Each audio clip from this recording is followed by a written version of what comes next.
Presiden Republik Indonesia Prabowo Subianto meninjau banjir di Kota Bekasi. Prabowo langsung turun merakyat dan berbincang-bincang dengan korban banjir. Terlihat di layar kaca Prabowo mengenakan sepatu bot warna hitam langsung menghampiri korban yang terdampak banjir.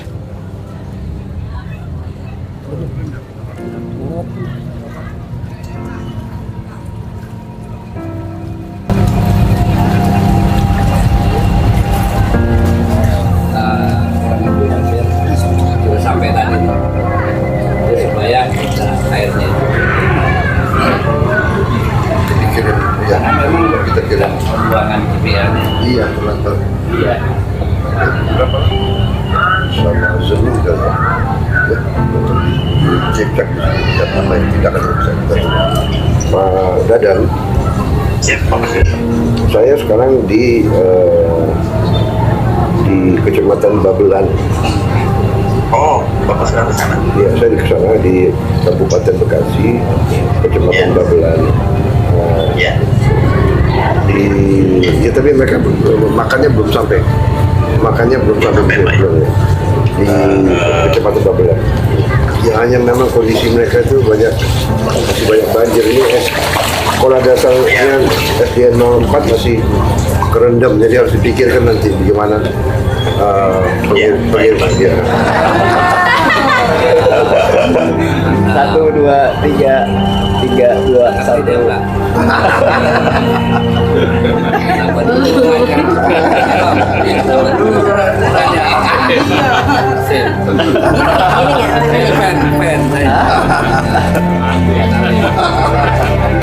Terima kasih Pak.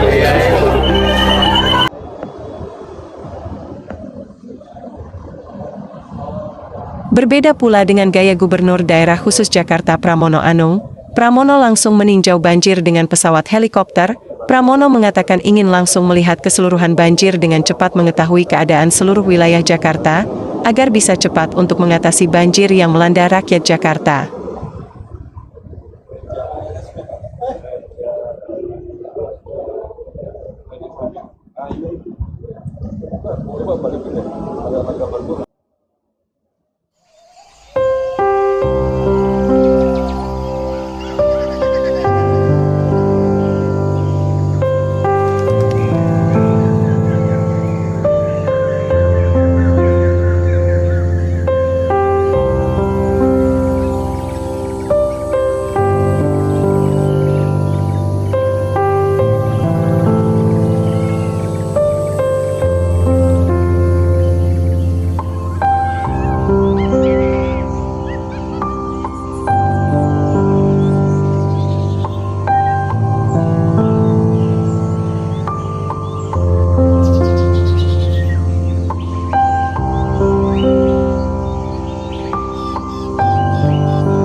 Rano Karno, Wakil Gubernur Daerah Khusus Jakarta, juga turun meninjau banjir di wilayah Daerah Khusus Jakarta dengan menggunakan perahu karet.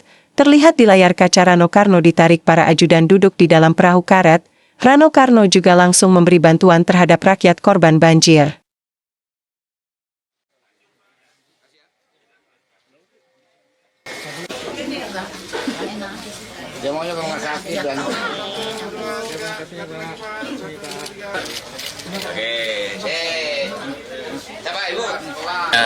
Bukan menjadi khawatir ya, tapi warning kita sebetulnya dari awal ya.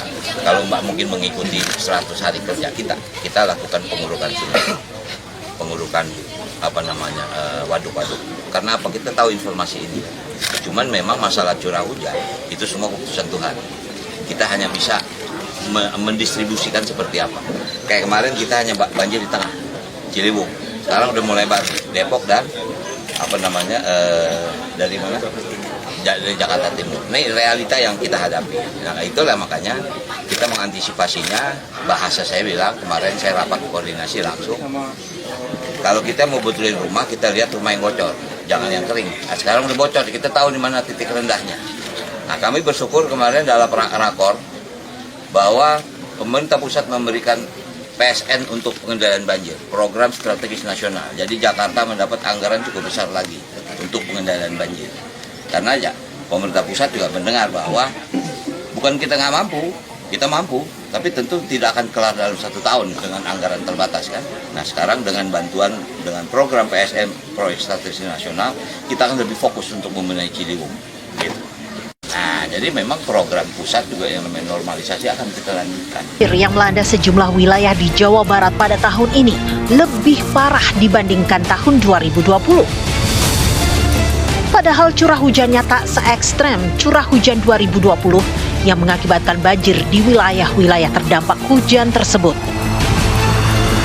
Jawabnya adalah penataan kawasan Puncak Kabupaten Bogor, Jawa Barat yang menjadi hulu dari sejumlah sungai di Bekasi Raya, Karawang, Bogor Raya, dan Sukabumi. Ini sebelum dibangun apa? Kosong apa kebun teh gitu? Dengan adanya bangunan ini, blok, terasa nggak emang kemarin gede? Yang menimbulkan banjir diantaranya ini kemarin. Ini Sarua. Gubernur Jawa Barat Deddy Mulyadi mengambil langkah besar untuk segera menertibkan kawasan Puncak yang seharusnya menjadi kawasan resapan air. Sasaran pertamanya adalah destinasi wisata Hibiscus Fantasi Puncak yang dikelola oleh BUMD Jawa Barat. Hibiscus dinyatakan menyalahgunakan aturan perizinan hingga menyerobot kawasan kebun teh dan lahan alih fungsi hutan di Gadok, Cisarua. Pembongkaran pun dimulai Kamis lalu. Padahal Hibiscus baru dibuka 11 Desember 2024. Pembongkaran sekaligus penutupan Hibiscus ini pun disambut warga. Banyak harus dibongkar buat penghijauan lagi. Saya bongkar dalam artian apa, Pak? Artian penghijauan supaya tidak ada dampak air ke bawah. Jadi aja. Minta dinormalkan. Nah, dinormal kembali. Saya ingin normal kembali. Penghijauan semua. Dengan Bapak siapa, Pak? Pak Soleh. Dari Kakak ini, Anggrek ini. Tempat saya ada yang korban. Hanyut. Bapak warga Anggrek ini, Pak. Saya kesel. Tadinya kecil, sungai sekarang jadi gede. Gara-gara ini, wisata ini. Deddy Mulyadi selaku pemimpin Provinsi Jawa Barat ingin mengembalikan fungsi kawasan Puncak sebagai kawasan resapan air. Begitupun sejumlah kawasan lain dalam wilayah kerjanya. Dari titik yang satu di gunung itu melahirkan bagaimana proses ekologi yang melahirkan produksi. Nah, jadi saya ini termasuk orang yang begitu menghormati gunung. Sehingga ketika gunung itu orang seenaknya demi kepentingan komersial membelah hutannya hanya untuk kesenangan dan duit, saya nangis. Kenapa? Bagi saya sebagai orang Sunda, saya merasa martabat saya direndah. Saya bukan janji loh, ketika visi misi saya itu udah jelas. Yang pertama saya lakukan adalah perubahan tata ruang. Dan hari Selasa, para bupati wali kota akan berkumpul di Depok dengan Menteri ATR BPN untuk bersama-sama melakukan tata ruang seprovinsi Jawa Barat. Seperti apakah keseriusan pemerintah Jawa Barat untuk menertibkan kawasan-kawasan resapan air di sana? Apakah penutupan Hibiscus Fantasi Park benar-benar jadi langkah awal untuk mengembalikan fungsi lahan sebagaimana mestinya. Buat. Dan ini semua harus dibongkar sejak hari Sabtu pagi tadi, dan sekitar tepat di depan saya saat ini atau di depan Anda pemirsa ada sekitar kurang lebih 2 bangunan tadinya yang cukup besar sekali yang digunakan untuk pintu masuk utama dan area tunggu atau lobi. Dan pemirsa sekitar 3 hingga 4 bangunan lagi akan dilakukan pembongkaran, yaitu ada bangunan kecil di sana yang memang tidak ada namanya, kemudian ada rumah misteri yang ada di ujung sana yang beratap warna hitam itu nanti akan ikut dibongkar juga karena Wakil Presiden Republik Indonesia Gibran Rakabuming Raka terus berkeliling meninjau seluruh wilayah banjir di Indonesia. Sebelumnya Gibran turun ke wilayah Bekasi dan sekarang berada di wilayah banjir Sukabumi, Jawa Barat. Terlihat Gibran menyalami masyarakat yang sudah menunggu kedatangan Wakil Presiden Gibran.